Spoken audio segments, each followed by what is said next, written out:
Professor ইউনূসের সরকারের একটা বড় সমস্যা হচ্ছে যে তার কিছু ব্লাইন্ড স্পট আছে, মানে যে জায়গাটা অন্ধকার আর কি। সেটা হইতেছে এনজিও বায়াস।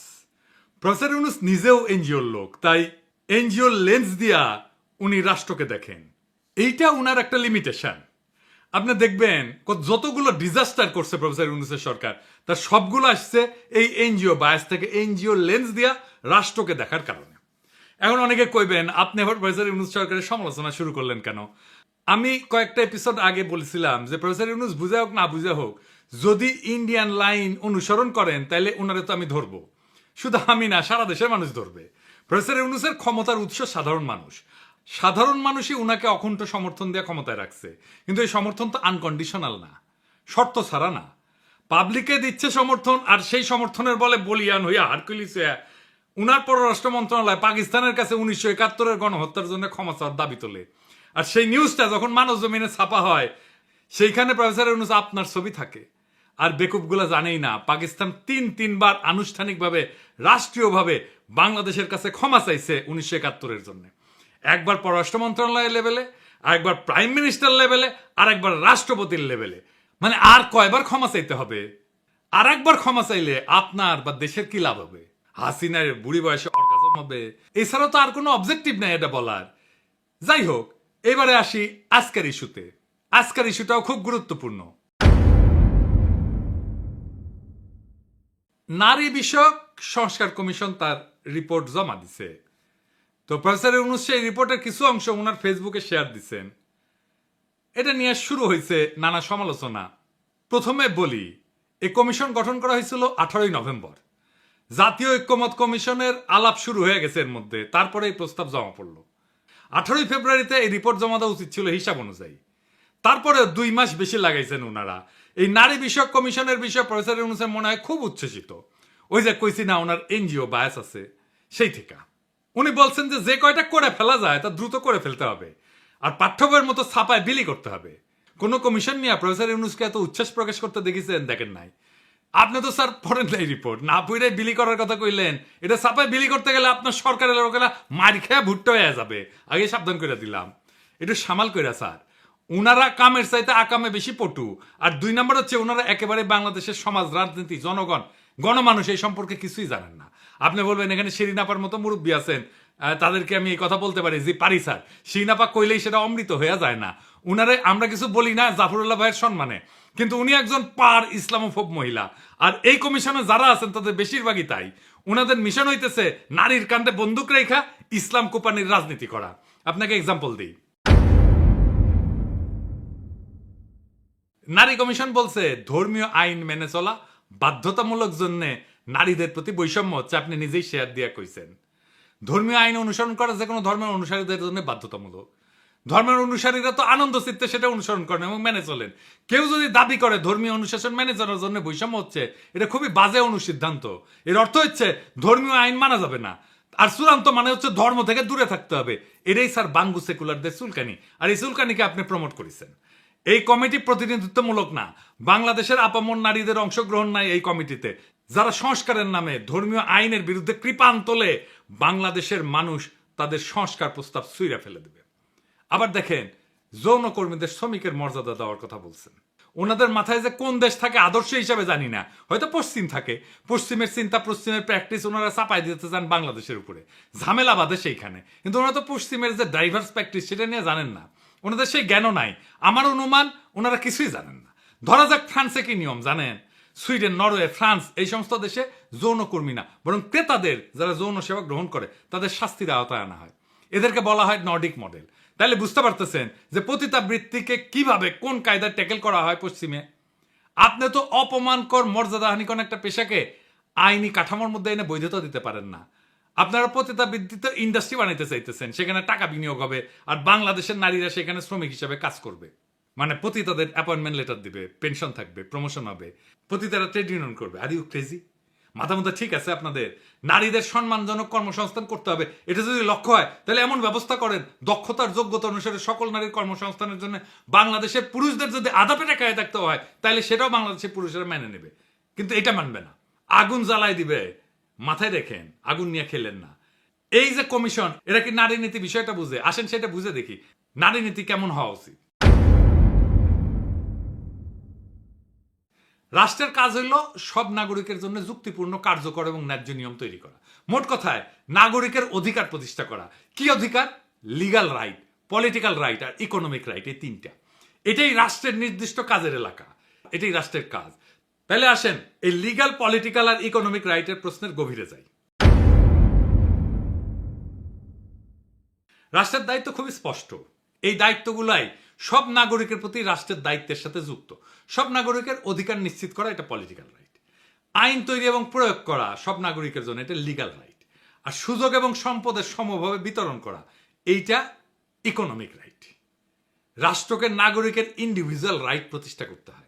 এই নারীবাদীরা ইসলাম কোপানির খায়েশ নিয়ে যেটা করতে যায় সেটা হইতেছে নারীর সম্পত্তির অধিকার নিয়ে কথা বলে। তারা বলে ধর্মের জন্য নারীরা বৈষম্যের শিকার হচ্ছে, সেজন্য বলছে ধর্মীয় অনুশাসন মানায় বৈষম্যের শিকার হয় নারীরা। এই বৈষম্য থেকে বাঁচতে বাবার সম্পত্তিতে নারীর সমান অধিকার দরকার। এটা হিন্দু মুসলমান কেউই মানবে না। আচ্ছা বলেন তো, সম্পত্তি তো আমার, সেটা আমি কিভাবে বন্টন করব আমার উত্তরাধিকারের কাছে, সেটা একান্তই আমার ইচ্ছা। এটাকে আইনের ভাষায় বলে উইল। আপনারা শোনেন না উইল করে দিয়ে যায়, বিদেশে দেখেন না বিড়ালের নামে উইল করে দিয়ে যায়। আমার সম্পত্তি আমি যাকে খুশি লিখে দেবো, আমি আমার সন্তানদেরকে না দিয়ে আমি বিড়ালকে দিয়ে যাব। এটা আমার ইচ্ছা, এটা আমার উইল। এইখানে কারো কিছু বলার নাই। রাষ্ট্র দেখবে আমার যেটা ইচ্ছা সেটা বাস্তবায়িত হচ্ছে কিনা, এটাই রাষ্ট্রের অধিকার, এটাই রাষ্ট্রের দায়িত্ব। রাষ্ট্রের বলার কথা না আমি কাকে কতটুকু দেব সম্পত্তি, এইটা রাষ্ট্র ঠিক করে দেবে না। রাষ্ট্র আমার ইচ্ছাকে মর্যাদা দেবে, সেটাই রাষ্ট্রের দায়িত্ব। কিন্তু এই নারীবাদীরা বলে সম্পত্তিকে সমানভাবে ভাগ করে দিতে হবে। আমি যদি আমার মেয়েকে বেশি দিতে চাই, পারবো না? অবশ্যই পারবো। এটাই আমার উইল। আমার ব্যক্তিগত সম্পত্তি আমি কিভাবে আমার উত্তরাধিকারের কাছে দেব, সেটা একান্তই আমার নিজের সিদ্ধান্ত। দুনিয়ার কোনো রাষ্ট্র এটা হাত দেয় না। ইউরোপে কেউ মানবে যদি রাষ্ট্র বলে তুমি তোমার উত্তরাধিকারের মধ্যে এইভাবে বন্টন করে দাও সম্পত্তি? মানবে না। কিন্তু বাংলাদেশের নারীবাদীরা এটা করতে চায়, কারণ এই অসিলায় তারা ইসলাম কোপাইতে পারে। এটা ইসলাম কোপানির ইন্ডিয়ান তরিকা। তো এখন কইতে পারেন দাদা কিছু এলে ইন্ডিয়া ঢুকায় দেয়। জি না ভাই, বুঝাই দিই। আপনারা ভারতে মুসলমানদের ওয়াকফ সম্পত্তি এই মোদি গ্রাস করতে চায়, শুনেছেন না? কিভাবে গ্রাস করতে চায় জানেন? ইউনিভার্সাল সিভিল কোডের নামে। এটা কি? এই ওয়াকফ সম্পত্তি যেটা মসজিদ, মাদ্রাসা, কবরস্থান এই তিনদের জন্য দাঁড় করা হয়, তার পরিমাণ হইতেছে 6 লাখ একরের বেশি ভারতে। এটা মুসলমানদের একটা বিরাট বড় সম্পদ, সামাজিক সম্পদ। এই বিশাল সম্পদের উপর আজ সবচেয়ে বড় হুমকি হয়ে উঠছে তথাকথিত ইউনিফর্ম সিভিল কোড। এর মানে হচ্ছে সব ধর্মের জন্য এক আইন চাই। শুনতে খুব সুন্দর, কিন্তু প্রশ্ন হইল এই এক আইনের সুতায় তারা কি মুসলমানদের ধর্মীয় দাতব্য প্রতিষ্ঠানগুলোকে দুর্বল করে দিতে চায়? আসলে চায়। হ্যাঁ, ওয়াকফ মানে হচ্ছে স্থায়ী দান। এই সম্পত্তি কেউ বিক্রি করতে পারে না, উত্তরাধিকার দাবি করতে পারে না। এটা গরিব দুঃখী আর ধর্মীয় কাজে ব্যবহার করা হয়। ইউনিফর্ম সিভিল কোড চালু করে বলা হবে সব দান হবে এক নিয়মে, ধর্মীয় ভিত্তিতে দান না। বোঝা যাচ্ছে না? এর মানে ওয়াকফকে অসাংবিধানিক বলে বন্ধ করার রাস্তা তৈরি করা হচ্ছে। ওয়াকফ বোর্ডকে রাষ্ট্রের নিয়ন্ত্রণে না, মুসলমানদের দানের উপরে সরকার বৈশা পড়বে। এটা শুধু আইন না, এটা একটা অর্থনৈতিক আক্রমণ। মুসলমানদের সবচেয়ে বড় ধর্মীয় এবং জনহিতকর সম্পদ এখন রাজনৈতিক টার্গেট হয়ে গেছে। তাই ইউনিফর্ম সিভিল কোড এইটা মুসলমানদের অধিকার উচ্ছেদের জন্য। ভারতের মুসলমানদের জন্য এই লড়াই শুধু বিশ্বাসের না, এটা অস্তিত্বের লড়াই। এখন এই ইউনিফর্ম সিভিল কোড হচ্ছে হিন্দুত্ববাদী মোদির অস্ত্র, যা দিয়া মুসলমানদের সম্পদ, তার শক্তিকে, তার সমাজকে খর্ব করতে চায়। এই ইউনিভার্সাল সিভিল কোডের বাংলাদেশি ভার্সন হচ্ছে সম্পত্তিতে নারীর সমান অধিকার। এইটা দিয়ে ইসলাম কোপানি যাবে। এইটা ইন্ডিয়ান প্ল্যান। এই যে দেখেন না কুচুখিতি, এটা স্ট্রংলি এগ্রি করেছে, স্ট্রংলি ইংরেজিত কইছে। ইংরেজি যেহেতু কইছে ঠিকই কইছে, তাই না?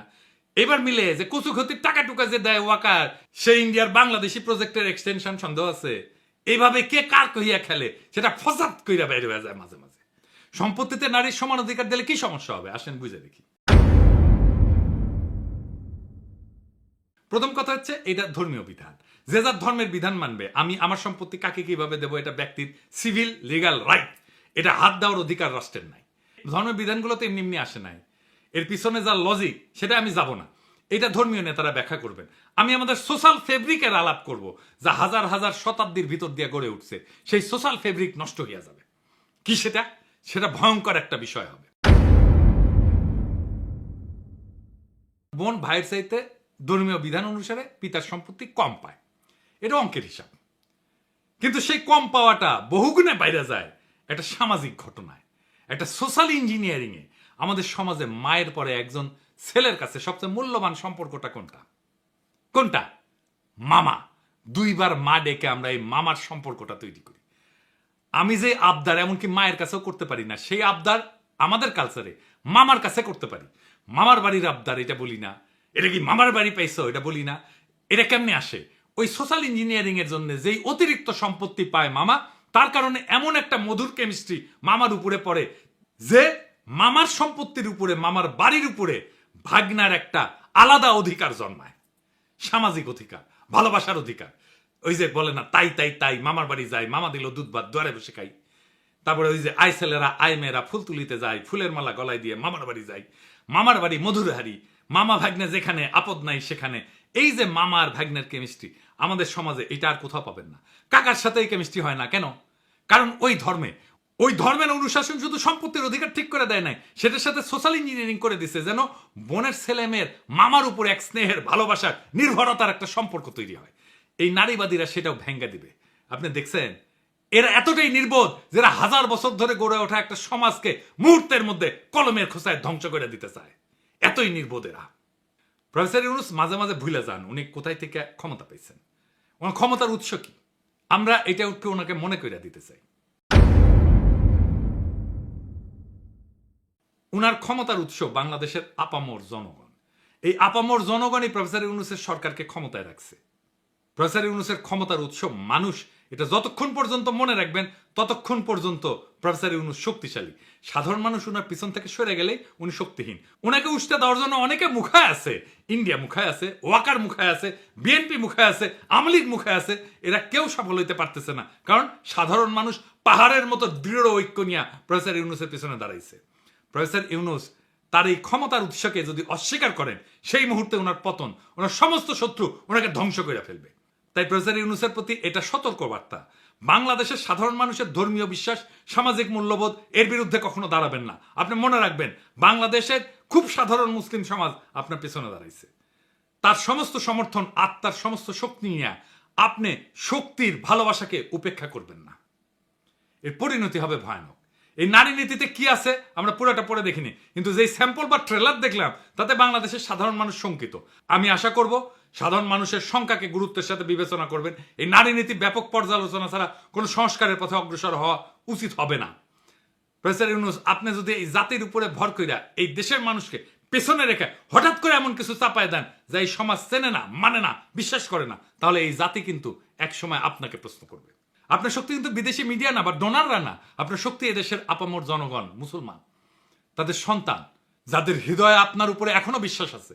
আপনি যদি সেই বিশ্বাস ভেঙে ফেলেন, যদি ধর্মীয় বিশ্বাস, সামাজিক মূল্যবোধ, পারিবারিক কাঠামোকে না বুঝে বিদেশি এনজিওর ফর্মুলা দিয়া রাষ্ট্র চালাইতে যান, তাহলে আপনি টিকবেন না। কারণ এই দেশ কোনো ল্যাবরেটরি না, এই জাতি গিনিপিগ না। এই জাতি 24-এর বর্ষা বিপ্লবের রক্তে দাঁড়ানো, ইসলামের শেকড়ে বাঁধা, সামাজিক পারিবারিক বন্ধনে গড়া জাতি। এটাই আপনার ক্ষমতার আর বৈধতার উৎস।